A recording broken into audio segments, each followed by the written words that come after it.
Hi, I'm Nikki Vradenburg. And I'm Kim Stout.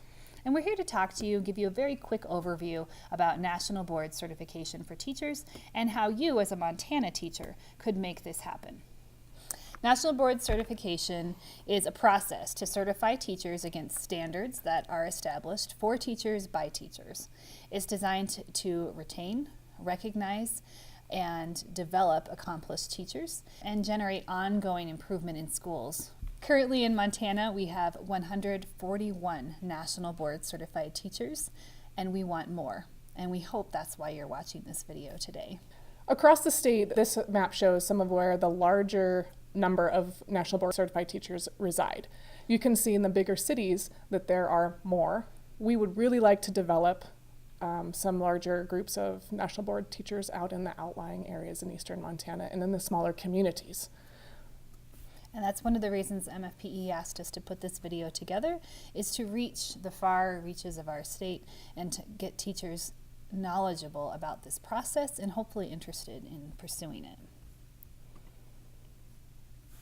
So Kim, why certify? If I'm a classroom teacher, I'm busy, I've got a lot to do, why would I take something like this on? Great question. There are so many benefits of getting National Board Certification. One is that students learn more.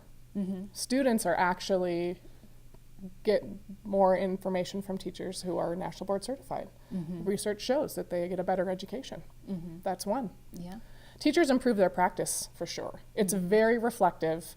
You learn so much about yourself and how to become a better teacher just by doing this. And it creates a lot of opportunities. You also can get asked to serve on different committees from the state. Yep, you get it. And there really is just an honor and a respect throughout the state. You get to have those 4 letters behind your name and everything you write, and people suddenly listen when you start talking because you've already proven that you know what you're talking about. Yes. So there are several areas in which you can pursue National Board Certification. This slide shares all of those, and so depending on your teaching situation and the type of content that you deliver on a day-to-day basis and the age group of students that you work with, these are your options for certification. You can see here that there's an opportunity to go very general or an opportunity to get very specific depending on your content area. We'd really have you look at this closely before you decide to dive into certification and to talk with your administrator about the best place for you to spend your time, because this will be about the group of students you're teaching during the years that you're pursuing National Board Certification. Additionally, those who you will be renewing with. Correct. So after you do your maintenance of certificate, as it's called now, you need to have the same age group of students. Interesting. I did not know that. All right. So what do I need? And I hear this a lot. Who can be eligible to pursue National Board Certification? Great question. You need to have a bachelor's degree, which if you are teaching in a public elementary, high school, middle school, you should have a bachelor's degree. You also need to have 3 years of teaching in an accredited school.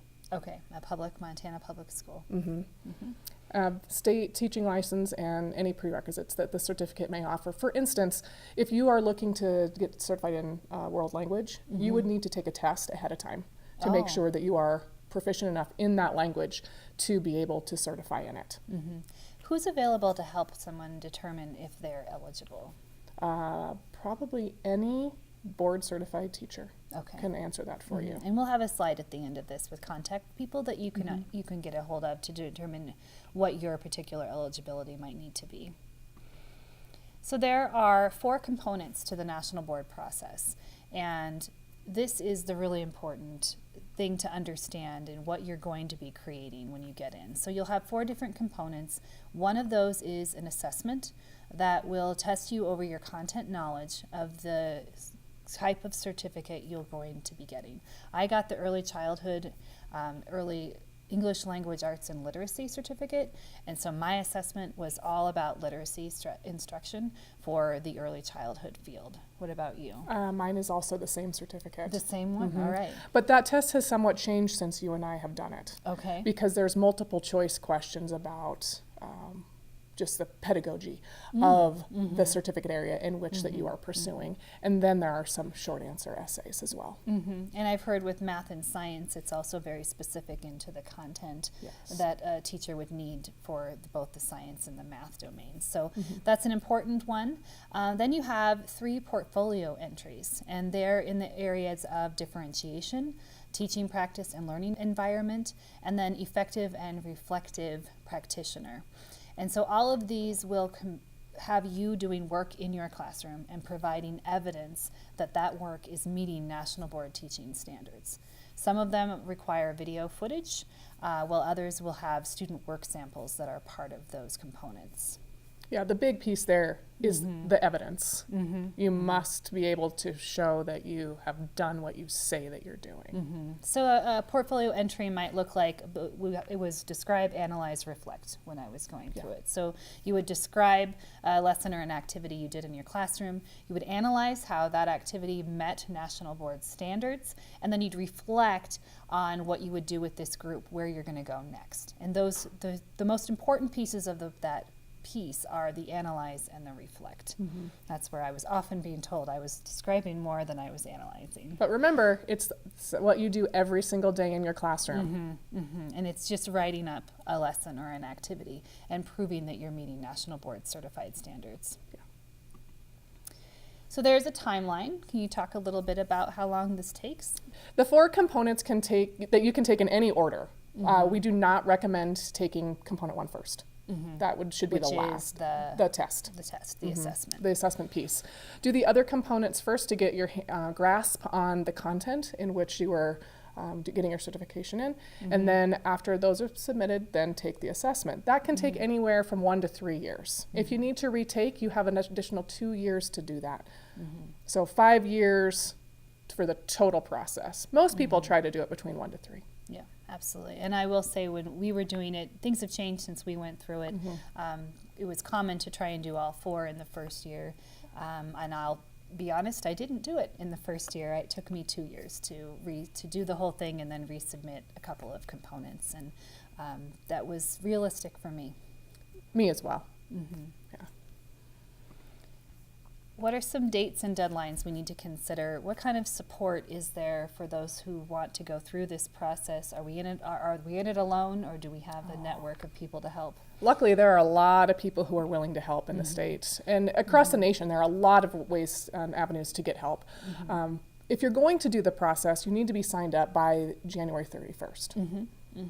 So that is when you need to decide what you're going to get certified in, pay your $75 for registration, and then get going. Now, that doesn't mean that you can't start components before then, because you can do components before you actually register. All the components are due sometime around April, May. It changes all the time, and it's just different. And then you can take your assessment anywhere from March to June 15th. So this is flexible. This Very. should work within your school year. You can take a look at the school calendar and find pockets of time that are going to work best for you. We recommend focusing on one component at a time. Maybe first semester one component, second semester another component. Whatever works for you within your school schedule and within your time, and with your family as well. We do have the MFPE organization has paired with the Montana Professional Teaching Foundation to offer professional development, coaching, and support for any candidate that would like to go through it. And that's called Jumpstart, which you can attend in the summer in either Billings or Missoula. The dates are on the slide there. Those things are really important for getting a feel for what the standards are and understanding how they read and how they might fit into what you're already doing in your classroom. It's a lot of information in 3 days. They just really go over everything that's expected in the components, but it's also great because you can also network with the other people who are interested in and develop a cadre of people that are doing this as well. And we just really highly recommend making Jumpstart part of this process and doing that. So Kim, what does it cost? How much money do I need to budget for this? It's going to be around $2,000. The longer it takes, it's going to cost a little bit more because you have to pay that registration fee every year. But if you just choose to do it all in 1 year, you can see it's about $1,975. And then if you do it in 2, you have to pay that registration fee again, so it goes up just a little bit each time. And I pay per component, right? Correct. Right. So there is a way to chunk it out and help you budget with that. And there are some incentives, you know, other than improving your teaching and increasing the knowledge base for your students and having more professional opportunities. There is a monetary advantage to pursuing national board certification. This slide here talks about recent legislation that was passed thanks to the MFPE organization to give added bonuses to teachers that finish and are certified in the national board certification process. It's different depending on the size of your school and the income level of your community, and so we highly recommend that you meet with administration in your school and find out what your benefits would be, because there is money provided for you by the Montana State Legislature for completing and getting certified in this process. We thank you for tuning in to our video today. This was just meant to be a very quick overview of certification for Montana teachers. This slide has people that you can reach out to and contact if you're interested in going through certification. And Kim, we're going to have some webinars this spring, aren't we? We are. One every month, January through May, that goes a lot more in depth into the process and what to expect. And Kim and I will be on those live, and we encourage you to come with your questions and things that you're wondering about. It'll be on either a Monday or a Thursday, either at 4 p.m. or 7 p.m., and we hope there's just one of those webinars that you'll be able to watch. We will record them if you need to watch them for later. Yeah. So good luck, and we hope you'll join us on this journey to national board certification.